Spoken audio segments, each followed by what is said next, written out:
Welcome to Rebecca Sounds Reveille. I'm excited because with me I have someone who is close to me and has been on the show before. He is the owner and CEO of HC Universal Network LLC. He has well over 35 years of experience combined in live audio and video engineering, audio record operations, graphics, video mixing and switching, editing, web streaming, and much more. I'm super excited because he's also the host of two radio and podcast shows, Dudes and Beer and Talking Sound podcast. He's got, like I said, well over 35 years experience in media and entertainment. What's exciting to me is something new that I learned about him, and he's going to share a lot about that with us today. He's a composer and musician, a recording artist who has these incorporating styles that range from traditional electronica and ambient to experimental and even brainwave synthesis. I'm really excited to talk to him today about this because he incorporates these into his music. He is known as No Disassemble and has been compared to, and you may know this, electronic artists such as Kraftwerk. I'm really excited about this because he uses a lot of his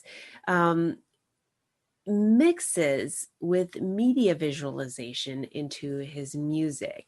He's originally from Houston, and like I said before, he's a musician and audio engineer, but he began his journey of composing and recording electronic music back in the late 90s and was a monthly reoccurring guest for over 5 years on 90.1 KPFT's Sunday at avant-garde music program. So I'm really excited to talk to him more about this as well. But he has recorded numerous albums varying from standard electronic music to incorporating the frequencies of planets and binaural beats, which I really want to talk more about this because, oh man, you're going to hear it from me about some things in this arena I got to share with you.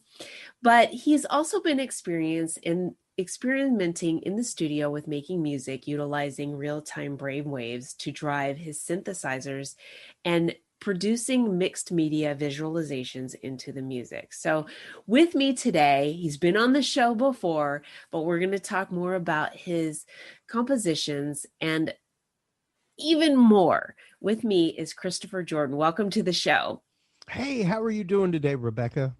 I am really excited because Same. we didn't talk about your music last time. We talked about so much, but this is just an honor to hear about what you've been composing and what you're bringing into the table on a completely different level. Yeah, it's been fun.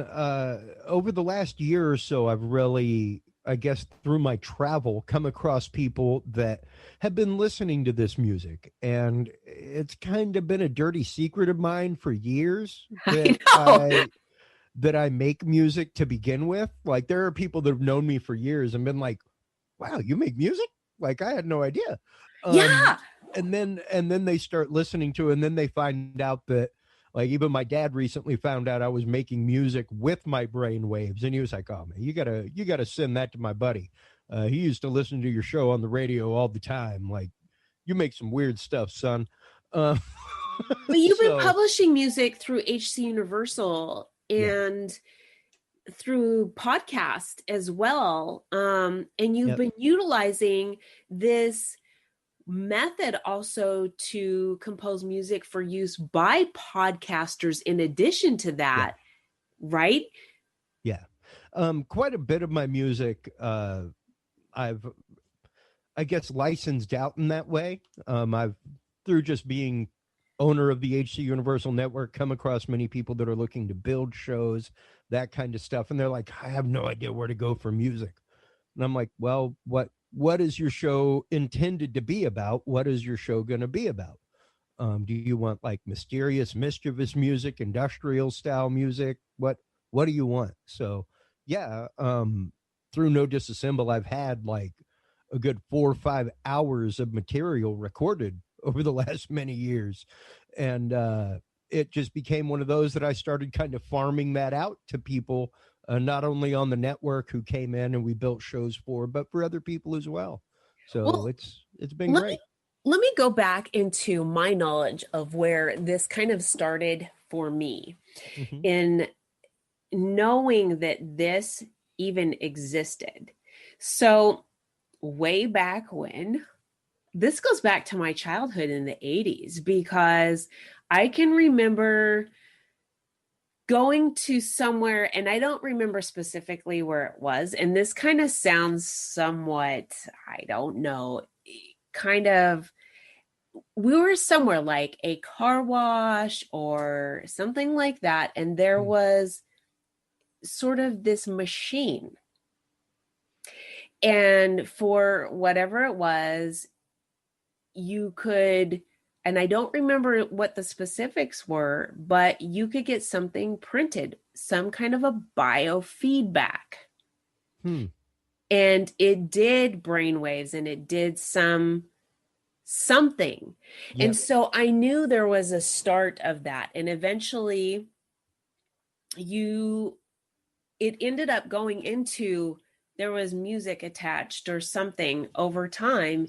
There was development in this arena.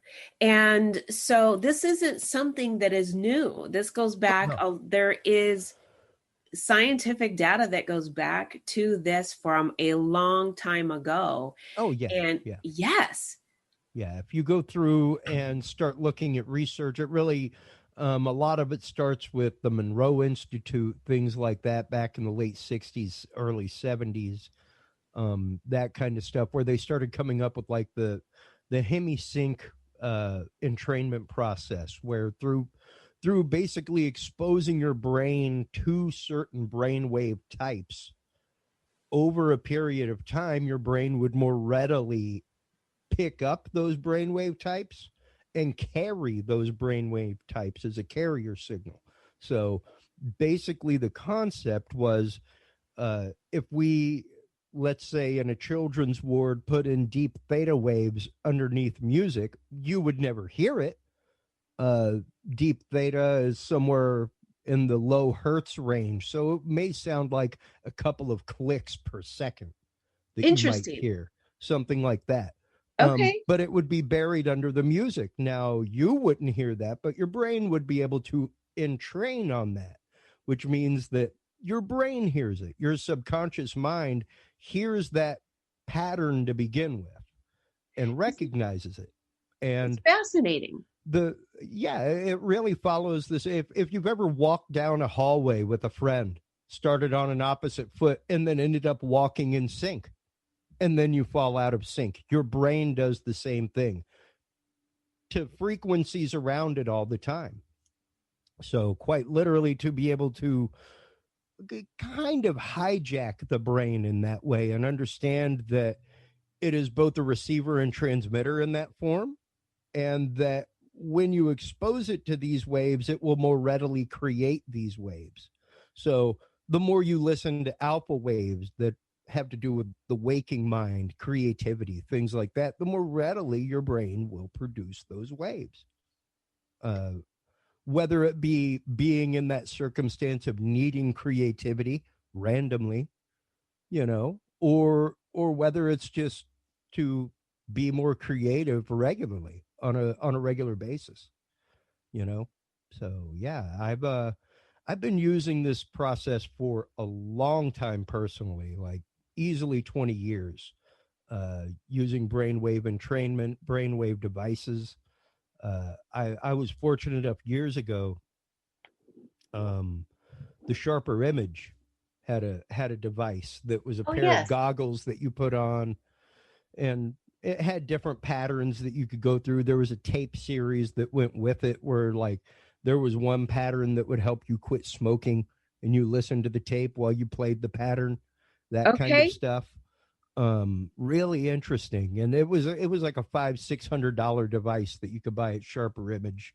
I picked one up for like $100 at a pawn shop in Houston, and it just fell in love. Got to the point where, yeah, I would easily once a day use the 15-minute nap mode, which over 15 minutes put you through the course of a regular night's sleep, brainwave wise, like dipped you down into REM sleep and then back up and out. So you got the equivalent of like 3-4 hours power nap in about 15-20 minutes.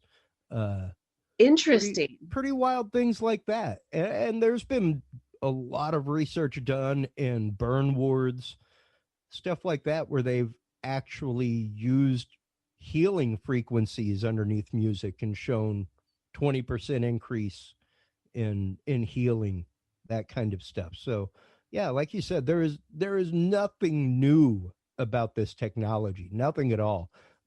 These processes have been known for over the last 30 years. The only difference is now we have technologies that fit in our phones. I mean, my True. example is right here. This is my brainwave headset right here. It's a Muse Okay. 2. You can get them for about $199. Uh, Okay. it's got 5 little electrodes on the inside that sit on your forehead like that. Okay. Super easy. Um, and that picks up my alpha, beta, delta, gamma. It picks up all 5 major brainwave patterns and sorts them out. So I got into this well, because I'm a migraine sufferer. And it got to the point that within a month of being on the road for 3 different companies, I had had 3 debilitating migraines that kept me from a day of work with each company. And I was like, well, that's too often, too frequent, and way too much money to be missing out on. So, yeah, I went, and it was either the fact of I I could go do sleep studies over and over again to find out why I'm having anxiety attacks in my sleep, or I could wear that as I go to sleep and actively record my brain waves on my tablet. So, yeah, I have So when software you that'll let me record my brain waves over a period of time, and I go to sleep with it on. And if I have a panic attack or anything like that, all the data is recorded right there on my tablet. I'm basically providing my own sleep studies for my doctor at that point. So That's pretty fascinating. Now, are you able to take the data that you get from that and develop something through your music that will change your brain waves into positive frequencies or I can definitely from that map out which brain waves are more active okay, over periods of time. I can definitely from that with the active graphing that I have see the duration of each brain wave that takes place. Of course, when it comes to control, uh, that's that's like being Ram Dass or or like the Dalai Lama, like hold on, I'm gonna peak my beta waves for you real quick. Watch the monitor. And there are people that like one of my favorites is Superhuman. There was a show that came out many years ago. I'm a big Marvel Comics freak, and it was a show called Superhuman where this guy went out and interviewed people that had what would seem like otherworldly powers. okay, Like there was one guy who was a samurai in Japan that and you I'm sure you've seen airsoft pistols, airsoft guns, things like that. yeah, Um this gentleman was able to cut an airsoft pellet in half from a from a from a sheathed position with his sword with one stroke when the pellet was fired at him. So that is the extreme focus that he had. He was able to see a projectile coming at the size of a pea, smaller than a pea, coming at him at 1,500 feet per second. and able to cut it in half. Things like that. And yeah, they had one gentleman on who was able to control brainwaves, who was able to do that kind of stuff, and would live go into a state of, and I want to say it may have been Deepak Chopra that came on and did it, where they observed the mind of a normal person meditating for 5 minutes. Okay. And then they observed the mind of an adept meditator like him for 5 minutes. And they brought in Deepak Chopra, and it was like, hey, he was like, okay, I'm going to start meditating now. And he put his hands on the table, and you saw his face relax, and the brain waves just dipped. Like, so those, it was like, okay, wow. But those waves, they make sound, right? Well, they don't necessarily. I mean, they are sound in and of themselves. So yes, because their frequency ranges, much like color is a frequency range as well. Like there is a tone to the color blue. Okay. Because blue is measured in hertz. Same thing as sound waves. Okay. So the same principle applies. What you're looking at is still part of the infrared or electromagnetic spectrum. What you're hearing is part of the electromagnetic spectrum. What's generated by your brain is also part of the same electromagnetic spectrum. So the principle is the fact that, yes, if you can expose your brain to specific frequencies, that it will be able to reproduce them more readily. Okay, so that brings me to the question of this, because then I want to get into like subliminal. Mm-hmm. Okay, but I have to understand the difference before we can go there into. Okay, so what then is binary or binaural beats? Yes. How does that then translate? Binaural beat, like I said earlier, especially once you start getting into these brainwave frequencies, you're really looking at frequencies that are below the range of typical human hearing. Not things that we would ordinarily hear. If you did hear it, it would be something along the lines of just a steady click. Okay, so could a dog hear it? A dog would be able to hear some of these, yes. Okay. Some of them, and they're subharmonic frequencies, frequencies that you could, much like that of a cat's purr, which ranges right up around that of the Earth's frequency, close to 8 hertz. And you can't necessarily, you can hear it coming through their mouth and their nasal cavity, but you can feel it more than you can hear it. That's interesting. Because of the resonance of the frequency itself. Okay. So basically what happens is, like I said, you're trying to get your brain to key into these frequencies. So the concept is that you're going to give your right ear the frequency and then your left ear, never at the same time. All right. So it'll basically be, let's say, like here's a groovy little chart that I have printed out. I should have had it on screen for you, but right here, like these are your chakras. There's the hertz frequencies of your chakras. So 963 hertz. If you wanted to, let's say, meditate on the crown chakra, you would have 963 hertz pulse in your right ear, then pulse in your left, and back and forth. And it creates almost a wobbling effect where it's like a going between your ears. And what you're doing is pretty much stimulating your left lobe and your right lobe. I get it. Equally with the same frequency. So, and then to take it even further, the glasses that I had that I was talking about earlier would do the same thing in opposite with LEDs. So whenever the pulse would appear in the left ear, it would visually appear on the right eye. Okay, and so is that kind of a right brain, left brain thing also? Yep. It is. Yeah. Okay. That way it doesn't matter which side of the brain you are dominated by. you are training both lobes of the brain to equally recognize and generate this pattern. Interesting. So it doesn't matter at that point if you're a left brain or right brain dominant person, if you're a creative person or a mathematic person. That doesn't matter at all at that point, because you are equally exciting both lobes of the brain, visually and auditory wise. And Boy, and that's because fascinating. and because one side is getting it visually, the other side is getting it auditorially, you're doing that simultaneously with both lobes.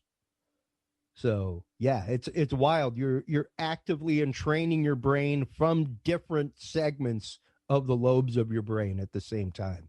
So and I mean, you can rabbit hole that into eternity, literally, with like frame rates on TVs and what they used to do in movies, which actively became illegal at one point, when FTC found out that it was happening, stuff like that back in the 60s, 50s. Yeah, like in the middle of those old, like, let's all go to the lobby things, stuff like that you would see before movies, they would literally flash up like one frame out of 30 that said like drink Coke, Oh, interesting. that kind of stuff, because your brain isn't going to see one frame out of 30. It might, but it probably wouldn't be able to interpret that because it's one frame out of 30. So, and you're going to have to see 30 frames in 1 second in order to see 1 second of moving video. So, to flash that image one frame out of 30 exposes your brain and might trigger it to go purchase. Yeah, it's really interesting, the ways in which you can manipulate the brain. For years, I will say, I didn't nefariously use these carrier signals, but I definitely used them musically to move people. So I would find frequencies that specifically made people feel uncomfortable, Okay. made people feel scared, things like that, and subliminally bury them behind music that I was thematically making, that Uh-huh. had that same vibe or feeling to it. So yeah, people would listen to it and go like, "Oh man, that just creeped me out That's inside, and I don't know freaky. why." And I'd be like, "Good, mission accomplished." Um, Uh-huh. that was my intent, was to make you feel creeped out inside. So yeah, one of my favorite movies in the world, oddly enough, is William Peter Blatty's The Exorcist, and that movie is rife with subliminal imagery as well as subliminal audio.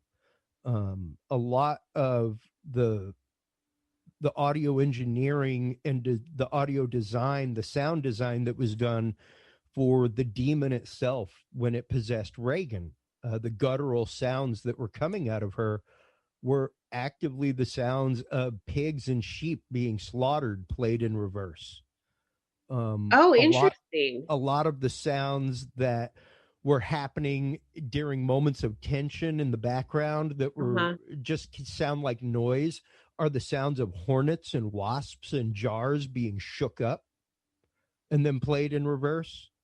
So things that your brain would naturally be afraid of, things that you have this preternatural fear of to begin with, they were using as audio source to literally make you scared and make you feel uncomfortable during those moments. And being able to, kind of like I said, hijack people's brain and use it like that is a very powerful tool for a musician, and really It one that sure you have to is. use responsibly. When Like, like, you know, you just wonder like who thinks of these things? It, like where do you come up with, okay, if I acquire this sound, it's going to have this effect, or if I do yeah, this, yeah, this is what could be the outcome of this. I mean, yeah, um, and it really is. Like I said, a lot of it is deep dive research Mhm. finding people that have done research into brainwave frequencies, stuff like that, different frequency ranges that affect people and affect people. Right. So yeah, and it's been really it's been a fun journey, from the point of creation back in the days of 90.1, um to now. It took over 20 years for me to get to the point of actively having distribution for my music. So So, yeah, if you're an and artist out there, people, I'm here to tell you, just keep making your art, keep doing it. that's uh right. that was quite literally, I guess, my own hang up mentally, of not really thinking that a lot of people would like what I was doing. Like, what I was doing was cool and I appreciated it, and there were some people that appreciated it, but most people wouldn't. And then other people started hearing it and they were like, oh, wow, this is awesome. And I was like, oh well, maybe I should put it out. um and Well, and found maybe you were somebody just a little locally ahead of willing your to. game. Yeah, yeah, and it really was one of those right now with, just music and technology and everything going the way it is. It's like it is a perfect time to be launching music like this.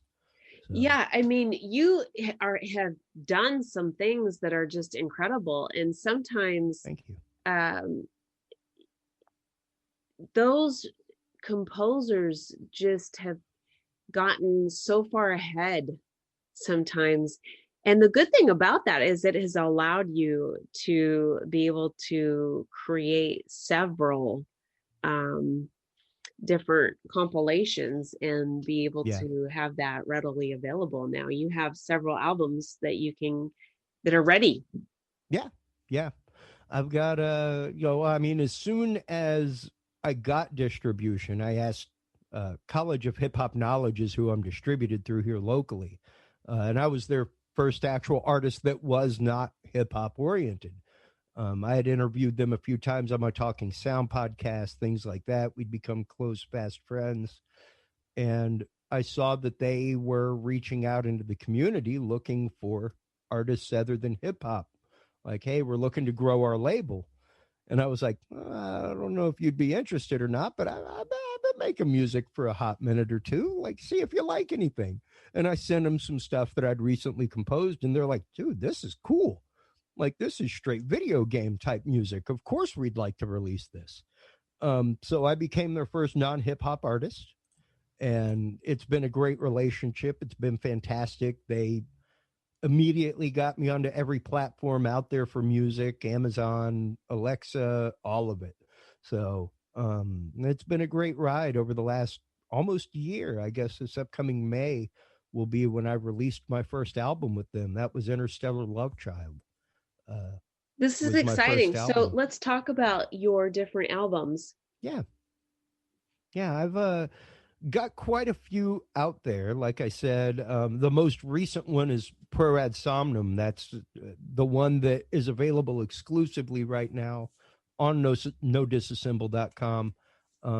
Just got the promo package for it the other day from Orchard, from Sony. So we have official release date. I want to say March 9th is our official release date for that, where it will be out and available on all platforms. But that is the first really official stake of claim in the world of brainwave music for me.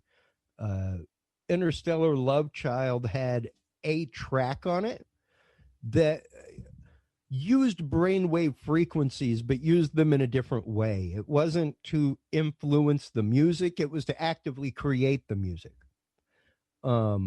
which is a little bit different. And whereas Prayer ad somnum was made in order to calm down people like me who have ADHD brains and cannot just calm down and shut down at night, as well as, overactive children, that kind of stuff. It was really made to soothe them to sleep, to help people like me calm down, relax. Um, this track that I put out with Interstellar Love Child, Wondering Thoughts, was a little bit different. That one, I actively used my brainwave headband connected to an app to drive my synthesizers. So that was the first in many experimentations that are still going on in composing using only my brain waves. No hands allowed in operating the synthesizer. So basically, I would find a sound that I liked, and then hit record. My brainwave headband that I had that I showed you a while ago would, anytime the brain waves that I told the headband to drive that with hit, Okay. it would key whatever section of the keyboard I told it to hit.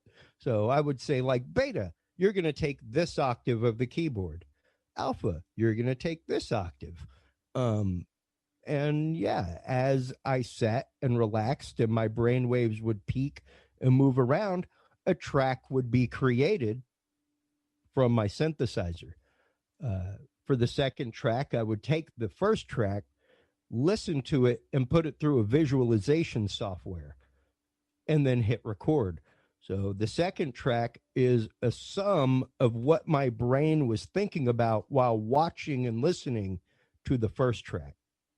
That's incredible. So the music is literally a representation of my brain feeding back on itself from what it just created.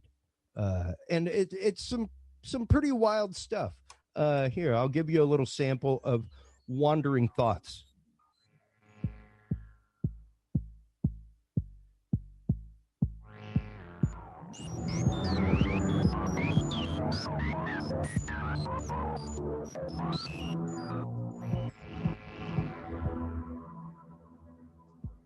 You can hear where each sound is an individual track on the recording.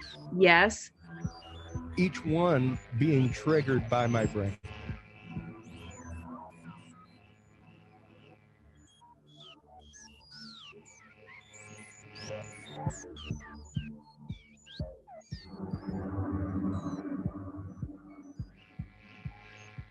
This is so incredible. You don't think that even something like this is possible. Yeah, it's super exciting for nerds like me, who love their technology. Like, I love technology, I really do. And B, to be able to do stuff like that and like start driving my synthesizers with my brainwaves. That is Of course, incredible. most people ask me like, oh, well, can you control it? It's like, I am not the Dalai Lama. No. Um, I cannot specifically control my individual brain waves to say like, all right, let's hit a C sharp. Right. But even to hear the process of how the brain is processing things through that means and through that medium is really interesting to me. And I've got, I mean, hence a lot of the reason why I belonged on avant-garde shows for a long time. That was the kind of, I always told people I bought all these synthesizers behind me because they made the sounds that I heard in my brain. And even if it was like running through the synthesizer and I find one pre-made patch that's like, ooh, I've heard that in there before, I will buy the synthesizer I think straight that's up really neat. off one sound. So for the music palette wise that I created for years as an avant-garde musician, for it to sound almost like what I just played you to begin with was pretty interesting to me. To be like, wow, I always said I bought my things because of the music I heard in my head, and that's what the music sounds like in my head. So it was really strange for me, very surreal, and been a very fun experiment to be playing with in the studio for sure.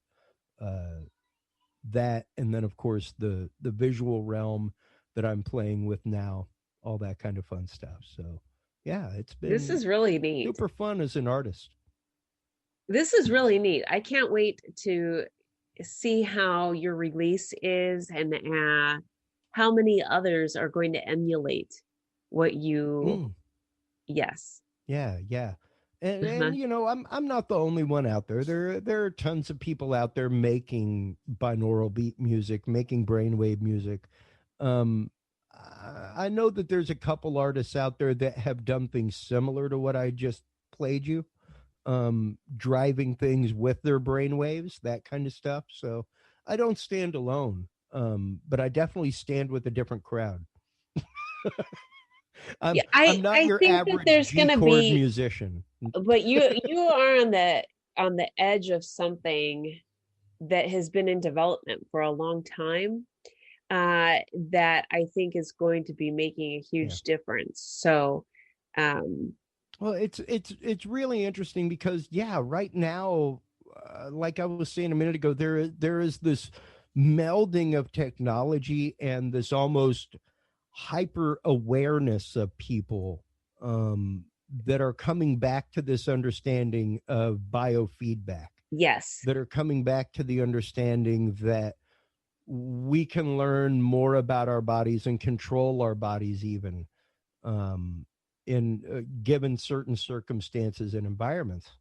So, yeah, it's I mean for therapists to start using this stuff, is absolutely amazing. It's amazing. It's really crawled out of kind of the closet of hearsay where people were like, yeah, I've heard about that, you know, okay, that's like those color therapy lights that they sold like back in the 1920s in the Sears catalog, you know, pseudoscience, stuff like that.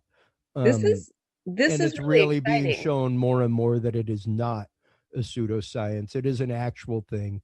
There are binaural beat apps that you can buy out the wazoo. There um is. so yeah, it's out there. It's a great and powerful technology that you can actively leverage to help help control yourself and help bring yourself into new realms of understanding. This It's is really fantastic. exciting. And for those that are listening and watching that would like to be part of what you've got going on, Mm. how can they get in contact with you? Well, they can always, all the albums are available right there on nodisassemble.com.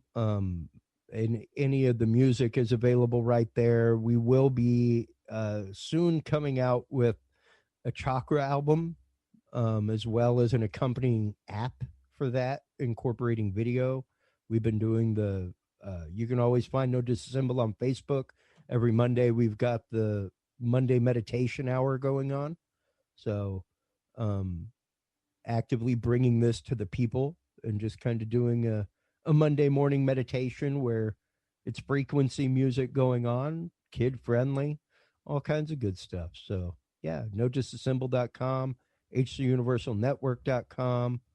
Um, yeah, Well, thank you so much for sharing everything that you're doing with your music, your absolutely. composing. And I really want the listeners to get a chance to get in contact with you and learn a little bit more. So, Sure. this is going to be really exciting. I can't wait. There's March is right around the corner. So, you've It got, is. you don't have that much longer. It's about, probably about 6 weeks before you launch, maybe a little Yeah. less now. Yeah. Yeah, we're actively getting into promo mode right now. You are the second podcast that we have been on to talk about the new work, the new brainwave music, all that kind of stuff. So, yeah, This is trying to exciting. trying to get word out there and just now hitting the promo trail for stuff. So, Well, I am delighted to have you on, and we're going to have our audience share this. So, thank you so much for being on today. absolutely. Thank you for having me, Rebecca. And I want to thank all of you for tuning in to another episode of Rebecca Sounds Reveille. We ask that you share this episode with your friends, your family, everybody that you know on social media, and everybody that you don't. Thanks for tuning in.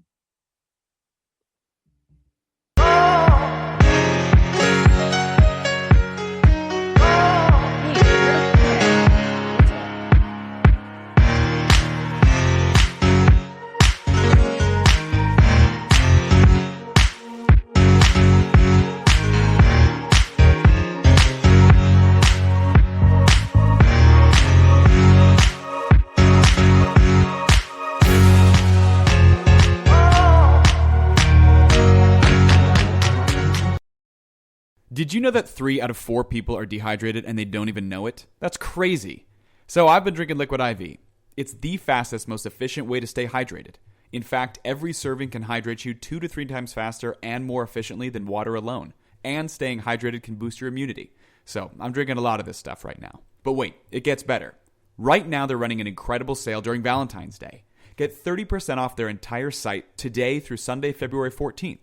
Their flavors are outstanding, and not only is it amazing for hydration, but it's packed with 5 essential vitamins: B3, B5, B6, B12, and vitamin C, and has more potassium than a banana. It's vegan, non-GMO, and made in the USA. I know you've seen them everywhere, and if you've been waiting to try them, now's the perfect time. Get 30% off their entire site today through February 14th. Your significant other will thank you. Or, if your solo celebrations coincide with too many adult beverages, Liquid IV has your back too. Visit liquidiv.com and enter code LOVE for 30% off to feel better faster. That's LOVE for 30% off at liquidiv.com. Offer ends Sunday, February 14th at midnight Pacific time.